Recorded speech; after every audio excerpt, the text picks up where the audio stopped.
एक समय की बात है, धारानगर नाम के राज्य में राजा विक्रमादित्य का शासन था, जो कि राजा विक्रम के नाम से जाने जाते थे और अपने सुशासन के लिए दूर दूर तक प्रसिद्ध थे। एक दिन राजा विक्रम के दरबार में एक साधु आया और उनको एक फल दिया जिसमें बहुमूल्य रतन था। साधु ने राजा विक्रम से अपनी तपस्या पूरी करने के लिए उनकी मदद मांगी और अगली रात नगर से दूर स्थित एक सुनसान मैदान में आने को कहा। अब राजा विक्रमादित्य साधु के बताए हुए स्थान पर पहुंचे तो साधु ने उनसे 2 कोस दूर एक पेड़ से बेताल नाम के भूत को लाने को कहा। पेड़ तक पहुंचने पर राजा को बेताल तो मिला, पर साधु के पास जाने के लिए बेताल ने एक शर्त रखी कि वो रास्ते में एक कहानी सुनाएगा और अंत में एक प्रश्न पूछेगा। अगर राजा विक्रम ने सही जवाब दिया तो बेताल वापस अपने पेड़ पर उड़ के चला जाएगा। यदि उत्तर आने पर भी वो चुप रहे तो उन्हें अपने प्राणों से हाथ धोना पड़ेगा। और अगर राजा विक्रम सच में प्रश्न का उत्तर नहीं जानते होंगे तो वो बेताल को साधु के पास ले जा सकते हैं। राजा विक्रम बेताल की बात मान गए और इसी के साथ शुरू होता है विक्रम बेताल का अनोखा सफर। विक्रम बेताल को पेड़ से उतारकर जब भी साधु के पास ले जाने को निकलते तो बेताल एक नई कहानी सुनाना शुरू करता। आइए सुनते हैं उनकी एक कहानी। पाप किसका था? बहुत पुराने समय की बात है। बनारस में एक राजा अपनी रानी के साथ रहता था। राजा का एक राजकुमार था जिसका नाम वज्र मुकुट था। वज्र मुकुट की नगर के मंत्री के लड़के के साथ अच्छी दोस्ती थी। एक दिन वो दोनों जंगल की सैर पर निकले। काफी दूर पहुंचने के बाद उन्हें एक तालाब दिखाई दिया जो बहुत सुंदर था। तालाब के आसपास काफी हरियाली थी और बहुत सी चिड़िया चहक रही थी। राजकुमार और उसका दोस्त वहीं कुछ देर आराम करने लगे। जब उनकी नींद खुली तो उन्होंने देखा कि एक राजकुमारी अपनी कुछ सहेलियों के साथ तालाब में स्नान करने आई है। राजकुमार वज्र मुकुट को उस राजकुमारी को देखते ही उससे प्यार हो गया। जब राजकुमारी की नजर वज्र मुकुट पर पड़ी तो वो भी उससे बहुत प्रभावित हुई। फिर राजकुमारी ने एक फूल लिया। पहले तो उसने फूल अपने कान में लगाया, फिर उसी फूल को अपने दांतों से काट के अपने पैरों में गिरा दिया और आखिर में उसे उठा के अपने सीने से लगा लिया। इसके बाद राजकुमारी और उसकी सहेलियां तालाब से चली गई। राजकुमार रास्ते भर राजकुमारी के बारे में सोचता रहा। जब उसके दोस्त ने उसे इस हाल में देखा तो कारण पूछा। इस पर राजकुमार ने कहा, मित्र, मैं उस राजकुमारी से शादी करना चाहता हूँ। राजकुमार की मन की बात जानकर उसके दोस्त ने पूछा, क्या जाने से पहले राजकुमारी ने तुम्हें अपने बारे में बताया था? राजकुमार ने जवाब दिया, नहीं, पर उसने एक फूल लेकर अपने कान में लगाया, फिर उसी फूल को दांत से काटा।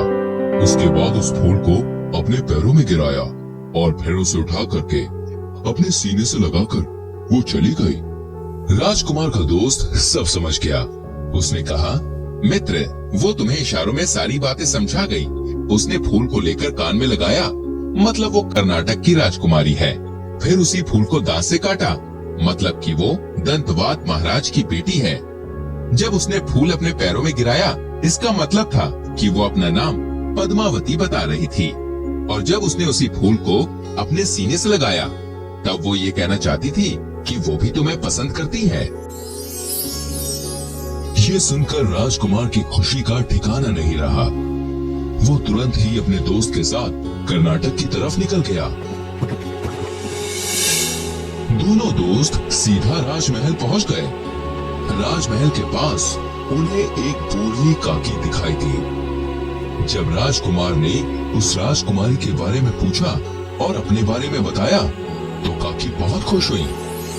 बूढ़ी काकी राजमहल की सेविका रह चुकी थी और राजकुमारी का बचपन उनकी आंखों के सामने ही बीता था।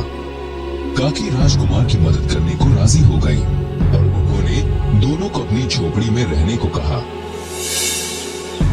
काकी ने अगले दिन राजकुमारी को संदेश पहुंचा दिया कि राजकुमार उसे लेने इस देश में आ गया है और आज रात को उससे मिलने महल के बगीचे में आने वाला है। ये सुनकर राजकुमारी बहुत खुश हुई और रात होने का इंतजार करने लगी। जब रात हुई तो राजकुमार और राजकुमारी एक दूसरे से मिले। राजकुमार ने महाराज के सामने दोनों की शादी की बात करने की इच्छा जताई। इस पर राजकुमारी ने बताया कि महाराज कभी भी उन दोनों का रिश्ता नहीं स्वीकारेंगे। राजकुमार वज्र मुकुट ये सुनकर बहुत मायूस हुए और राजकुमारी से विदा लेकर महल से बाहर आ गए।